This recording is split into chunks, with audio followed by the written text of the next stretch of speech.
This is my conditioning program for 2022. My main areas of focus would include my hip flexors, ankles, and my back. In terms of my hip flexors, I have tendinitis within that area. This means that the area can become very inflamed if it's overworked. So I found some stretches and some exercises as well to strengthen the area. For my ankles, I just plan to strengthen them as well as increase my stability.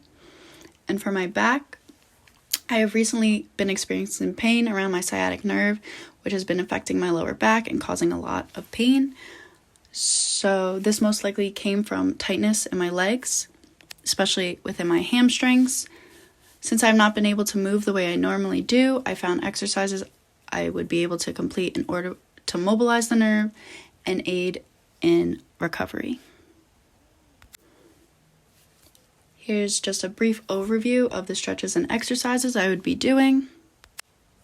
For my hip stretches, the first stretch I'd be completing is a knee to chest stretch.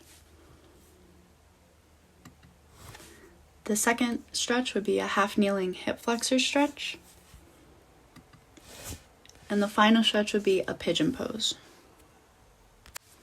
For strengthening exercises for my hip flexors, I would be doing lunges. For my on-season, I'd be doing them without weight, and for my off-season, I would add weight. I'd also be doing squats, again, for my on-season, no weight, and for my off-season, I'd be adding weight. And lastly, hip abduction and adduction. I could do these exercises mainly at the gym or at home without any added pressure for my on-season. For some strengthening exercises for my ankles, I have a plantar flexion and dorsiflexion exercise. For my on-season, I would be doing these exercises without any resistance, so no TheraBands or weights. And for my off-season, I'd be using a TheraBand to get added strength as well. My second ankle strengthening exercise would be inversion and eversion exercise. Again, I wouldn't use any weight or TheraBands during my on-season, and I would for my off-season. My final strengthening exercise would be calf raises, and for my on-season, again, no weight or anything like that, but for my off-season, I would be able to add a little more weight. Finally, I have my sciatica stretch / nerve mobilizing stretch.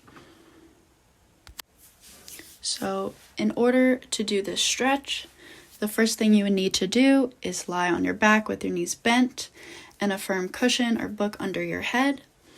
You also want to make sure that your legs are parallel to one another and have even space between them. The next step would be to slowly raise one knee towards your chest by grasping above your knee, which would be the lower hamstring with both hands. Then from this position, you're going to dorsiflex the foot and stretch the leg towards the ceiling slowly until you feel a bit of resistance, but not too much discomfort.